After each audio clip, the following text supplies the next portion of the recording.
Every single episode of Jujutsu Kaisen Season 3 felt like a movie, from the insane level of animation to the top-tier direction and that absolutely world-class music. This season didn't miss once.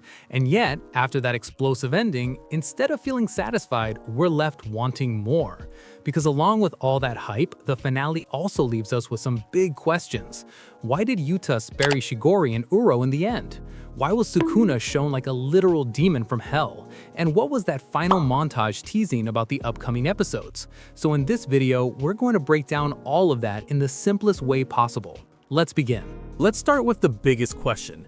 During the Sendai Colony arc, Yuta defeats both Ryu Ishigori and Takako Uro.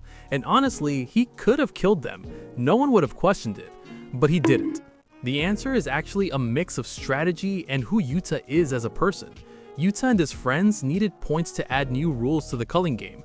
The only way to get those points is either by killing players or having them willingly transfer their points. So instead of killing Ishigori and Uro, Yuta did something smarter. He completely overwhelmed them in battle and then spared them. This wasn't weakness, it was psychological pressure. By showing that he could kill them anytime he wanted, he basically forced them into a position where giving up their points was the only logical choice.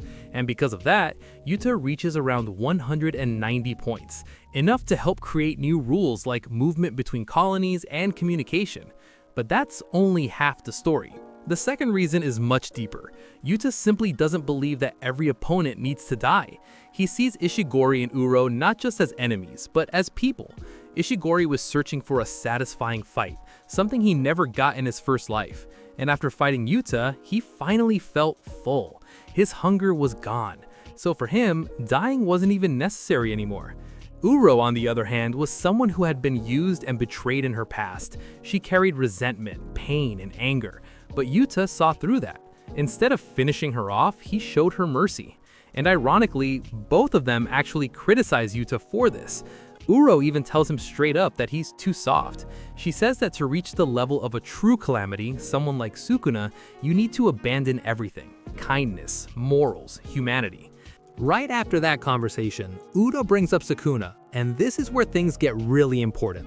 She basically compares Yuta to Sukuna and says that Yuta will eventually hit his limit. In the world of Jujutsu Kaisen, the strongest beings aren't just powerful, they're completely selfish. They don't care about rules, they don't care about other people, they don't care about anything except themselves. Sukuna represents that idea perfectly. To Uro, Sukuna isn't even human, he's a force of nature, a disaster, a calamity. And that's why she says Yuta will hit a limit, because Yuta still cares. He fights for others, he protects people, he shows mercy. And according to her, that humanity will eventually become his weakness. Now here's where the anime takes things to another level. We're shown a terrifying, monstrous version of Sukuna. Not the Sukuna we usually see, but his original form from the Heian era, a four-armed, two-faced, demonic figure. He doesn't even look human anymore. He looks like something people would worship or fear, like a god of destruction. And this scene serves multiple purposes. First, it visualizes what Uro is talking about. When she says calamity, this is what she means.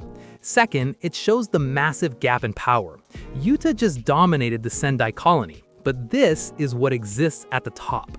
And finally, it reminds us that Ishigori and Uro aren't random fighters. They come from the most brutal era in Jujutsu history. They've seen monsters like Sukuna before, so when they talk about power, they know exactly what they're saying. Now let's break down that final montage scene by scene because it's packed with important setups. First, we see Hakari with Charles Bernard. Charles was originally just a normal person, but during the coming game, he awakened a cursed technique. Now he's a skilled fighter using a unique weapon called a G Warstaff. And this scene is basically teasing his fight with Hakari, which is going to be very interesting.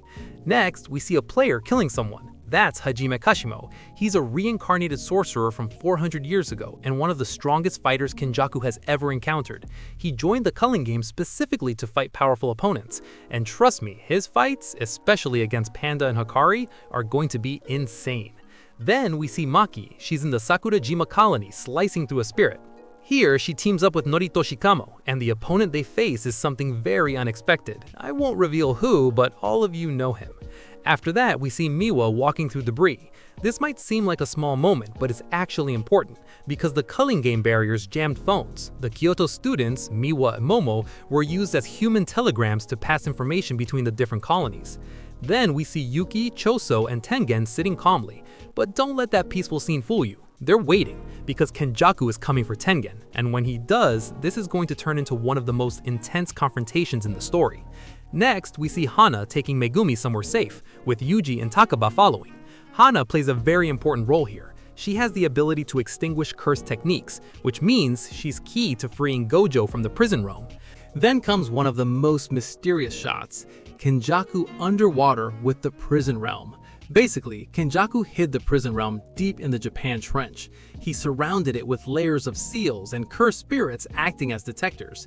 This was his way of making sure that even if Gojo somehow got free, he wouldn't survive. Finally, we see Arata Nita with someone in a wheelchair. That's Tsumiki Fushiguro, Megumi's sister. She's been in a coma since the beginning of the series, and saving her is one of Megumi's biggest motivations for participating in the culling game.